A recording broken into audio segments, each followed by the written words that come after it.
Alhamdulillah,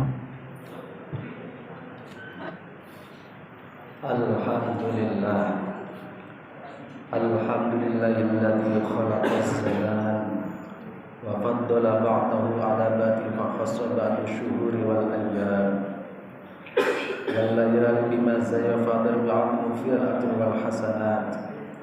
Asyhadu an la ilaha illallah la syarika lah wa asyhadu anna sayyidina Muhammadan abduhu wa rasuluhu da'ibu wa fi'lihi ila rasyad. Allahumma shalli wa sallim ala abdika wa rasulika Muhammad wa ala alihi wa ashabihi allati wal arfil anqa'il bilad. Amma ba'd. Fa ya ayyuhan nas ittaqu ta'ala bi fi'li ta'ati faqad qala ta'ala fi kitabil karim inna iddatash shuhuri inda wa asara syahran fi kitabillahi wa khalaqas samawati wal arda minha arba'atun hurum. Wa qala aidan inna awwala baitin wudi'a lin-nasi lalladzi bi Bakkah mubarakan wa hudan lil 'alamin fihi ayatun bayyinatun maqam Ibrahim wa man dakhalahu kana amina walillahi 'alan-nasi hijjul baiti man istata'a ilaihi sabila wa man kafara fa innahu ghaniyun 'anil 'alamin. Hadirin sidang Jumat rahimakumullah, mari pada kesempatan yang penuh berkah ini khotib tak berhenti-hentinya untuk menyampaikan, untuk berwasiat takwa kepada Allah Subhanahu wa taala dengan takwa yang sebenar-benarnya. Takwa dalam artian adalah imtitsalul awamir wastinabun nawahi, melaksanakan apa yang menjadi perintah-perintah Allah, meninggalkan apa yang menjadi larangan-larangan Allah Subhanahu wa taala.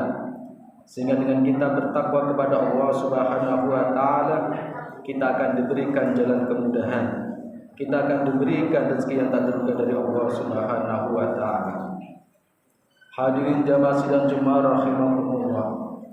Alhamdulillah, pada kesempatan yang penuh berkah ini kita masih dalam bulan yang disebut Ashurul Hurum, yaitu bulan Dzulqa'dah atau disebut bulan apit dalam bahasa Jawanya. Kita tahu bahwa bulan Dzulqa'dah merupakan bulan yang disebut sebagai bulan haji. Sesuai dengan firman Allah, Al-Hajju Asyhurun Ma'lumat. Haji pada bulan-bulan yang ditentukan. Di antara bulan haji adalah bulan Syawal, Dzulqa'dah, dan Dzulhijjah. Dan pada kesempatan yang penuh berkah ini, alhamdulillah, sebagian jamaah haji Indonesia sudah mulai berangkat dan tinggal beberapa jamaah haji yang ikut kloter 2. Dan kita ikut berdoa kepada Allah Subhanahu wa taala, mudah-mudahan jamaah haji di dunia, khususnya di jamaah haji Indonesia, diberikan kemudahan, diberikan kelancaran dalam menjalankan amal ibadah haji. Amin Allahumma amin. Dan Indonesia termasuk negara yang mendapatkan kuota jamaah terbesar di dunia, yaitu jumlahnya kurang lebih 220.000, yang merupakan kuota terbesar di dunia pada sekarang ini. Dan alhamdulillah di Kota Semarang, dari hasil data yang kami baca, yang kami himpun, yang kami cari, di Semarang ini yang berangkat haji kurang lebih 1.784. Masih dibagi lagi 16 kecamatan, berarti kurang lebih satu kecamatan kurang lebih 140 yang berangkat haji. Hadirin rahimakumullah, kita tahu bahwa ibadah haji merupakan kewajiban bagi orang yang mampu. Tetapi dalam hal ini adalah Allah tidak memanggil orang yang mampu, tapi Allah memampukan orang yang dipanggil. Ini adalah sebuah konsep, karena orang mampu sudah kewajiban untuk melaksanakan haji. Tetapi ketika Allah memampukan orang yang dipanggil, maka dalam hal ini adalah yang bisa berangkat bukan tentu hanya orang yang mampu atau orang yang kaya saja. Karena terbukti banyak justru jamaah haji datang dari orang-orang biasa, orang-orang pendidikan yang rendah, orang-orang desa yang mereka mempunyai semangat yang tinggi untuk berangkat ibadah haji. Tentu itu adalah merupakan panggilan dari Allah Subhanahu wa taala, tetapi dalam ini adalah haji hanya diwajibkan bagi orang yang mampu. Sehingga bagi orang yang belum mampu jangan dipaksakan untuk melaksanakan ibadah haji. Bahkan mereka menjual aset rumah, menjual aset sawah, menjual segalanya hanya untuk menuruti gengsi, karena kalau tidak haji maka dianggap disepelekan oleh masyarakat. Ini tentu pemahaman yang keliru. Hadirin rahimakumullah. Ketika ada orang yang belum berangkat haji, Allah memberikan sebuah ibadah-ibadah yang lain yang setara dengan ibadah haji. Kalau kita lihat dalam kisah kitab An-Nawadir kalangan Syekh Asyabuddin Ahmad, di situ dikatakan ada seorang ulama yang namanya Abdullah bin Mubarak yang bercita-cita ingin berangkat haji, dan pada waktu bulan haji berangkatlah Abdullah bin Mubarak. Ketika nyampai di kota Kufah, sesampai di sebuah hutan, di mana di hutan itu ada seorang ibu-ibu yang makan itik atau makan ayam, yang ayamnya itu adalah ayam yang sudah bangkai. Bukan hanya ibu yang memakan, tetapi juga keluarganya, anak-anaknya juga ikut makan. Sehingga ketika melihat seperti itu, Abdullah bin Mubarak pun menegur pada seorang ibu ini, "Hei ibu, itu adalah makanan yang haram, kenapa kamu makan?" Dijawablah ibu, "Hei Abdullah Mubarak, saya makan ini bagi saya adalah halal, karena ini adalah terpaksa, tidak ada yang saya makan, hanya ada bangkai ini, maka menurut saya adalah halal."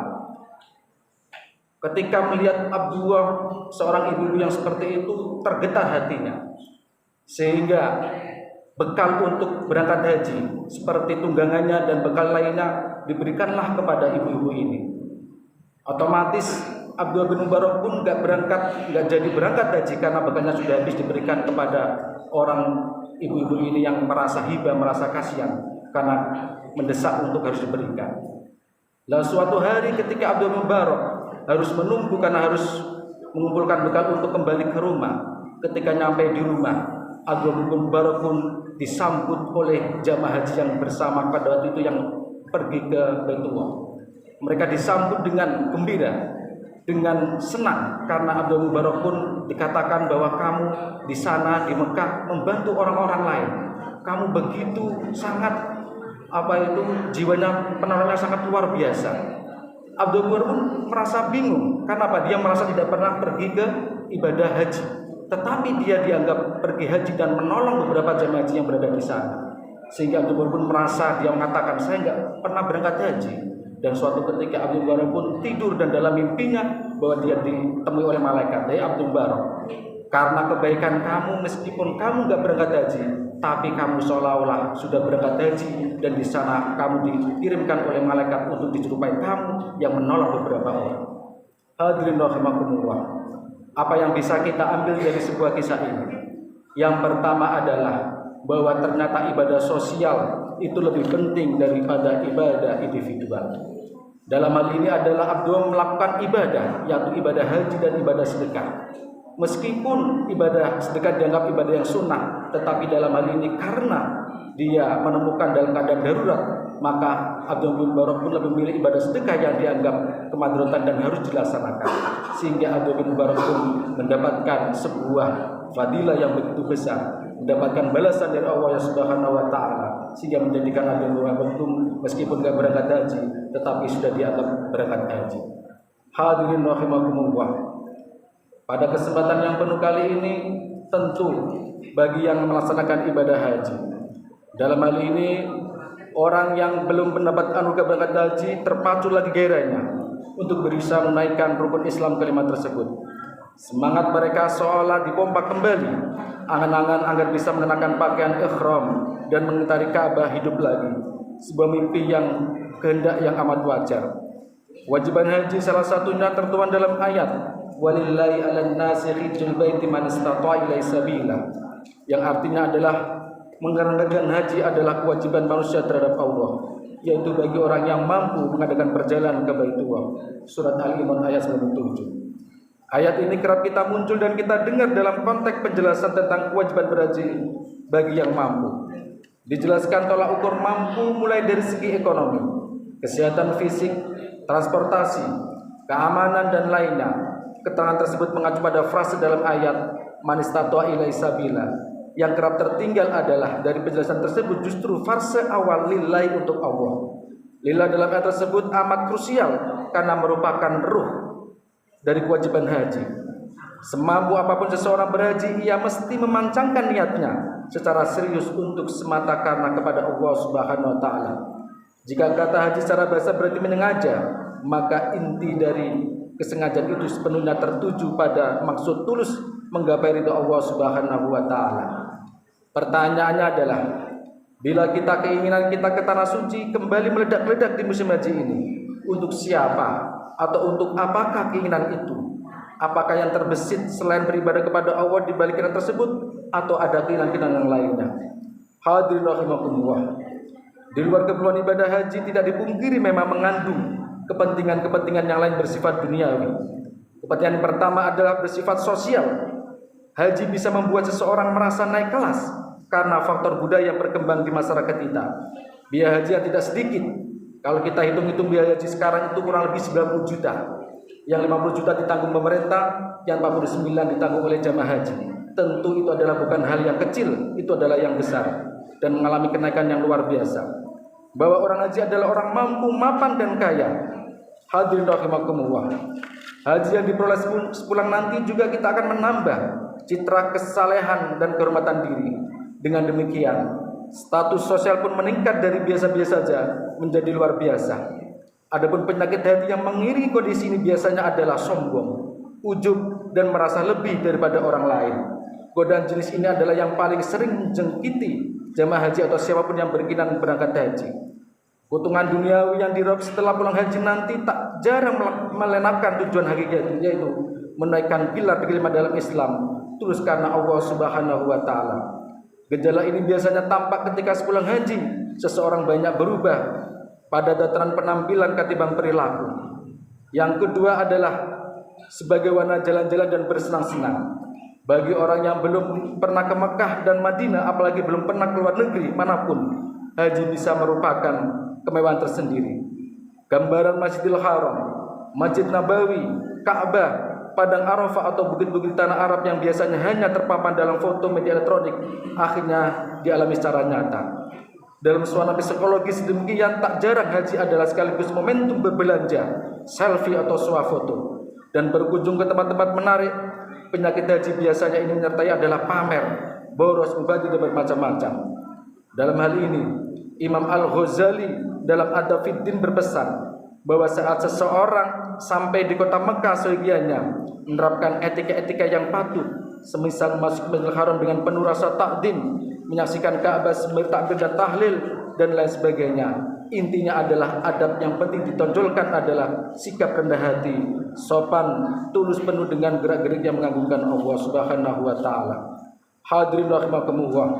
Secara fikih ibadah haji mungkin sah, tapi secara hakiki bisa jadi keropos, baik sejak sebelum berangkat haji, saat berhaji, bahkan setelah berhaji. Ini adalah tantangan yang amat sulit karena memang berurusan dengan persoalan hati. Apa yang terbesit di benak dan hati seseorang ketika dirinya menginjakan naik haji, sudah tuluskah karena ingin menghambakan mencapai ridha Allah Subhanahu wa taala, atau masih tercampur dengan noda-noda duniawi yang dapat merusak kualitas haji itu sendiri. Bagi yang baru pada level ingin berangkat haji, ikhtiar mesti dimulai dari perjuangan menata niat, sembari mempersiapkan kebutuhan-kebutuhan yang lain yang senantiasa dilembari dengan doa kepadanya. Dan semoga kita termasuk orang-orang yang senantiasa diberi kesempatan untuk berkunjung ke Baitullah dan berziarah ke makam Rasulullah SAW. Bagi saudara-saudara kita yang berada di sana, mudah-mudahan diberikan kemudahan dan kelancaran bisa melaksanakan rukun dan wajib-wajib dengan baik dan lancar sehingga mendapatkan gelar yang haji mabrur dan mabrurah. Dan tentunya bagi kita semua yang belum diberi kesempatan, mudah-mudahan Allah senantiasa mengabulkan doa-doa kita sehingga bisa ke ziarah Madinah Mukarramah. Amin Allahumma amin. Barakallahu li wa lakum fil Qur'an wa nafa'ani wa iyyakum bima fi ayatil hakim wa taqabbal minni wa minkum tawfiqan was-sami'ul 'alim wa aqulu qali hadza wa astaghfirullaha innahu al-ghafurur rahim. Allahumma shalli wa sallim wa sallim wa taqabbal wa barik fi jalaalika wa kamalika ala sayyidil ibadika wa ashrafil ibad sayyidil ardi wal ajami wa imam al-ghaib wal haram sayyidina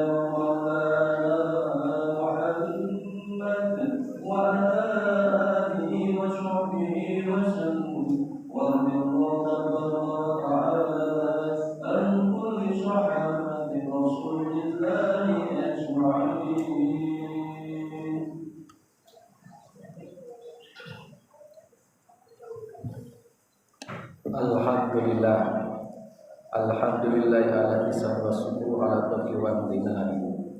Wa asyhadu an la ilaha illallah la syarika lah wa asyhadu anna sayyidina Muhammadan abduhu wa rasuluhu ila ridwani.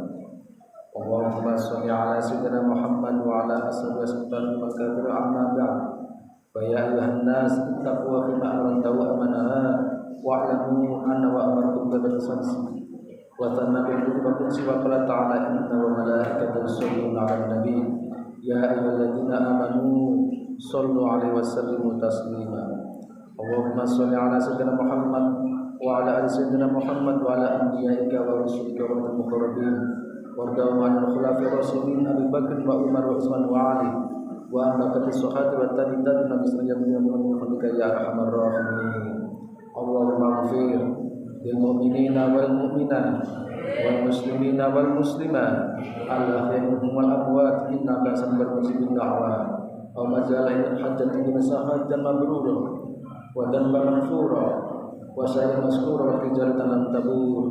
Allahumma ajil islam muslimin wa tasyirkal musyrikin wa ansur ibad muslimin nasruddin wa akhdil man khaddal muslimin wa damin a'da'in wa inka ila yaumiddin wa nafa'anna al-bala' wal waba' والزلازل والريحانة وسكن المدر منها وما بطن أم بلد سعيد خاصة وسيد المسلمين أما يا رب العالمين. ربنا آتنا في الدنيا حسنة وفي الآخرة حسنة وقنا عذاب النار. عباد الله إن ويأمر بالعدل والإحسان وإيتاء ذي القربى والنهي عن الفحشاء والمنكر والبغي لعلكم تذكرون واذكروا الله يذكركم واشكروه على نعمته ذكر الله أكبر.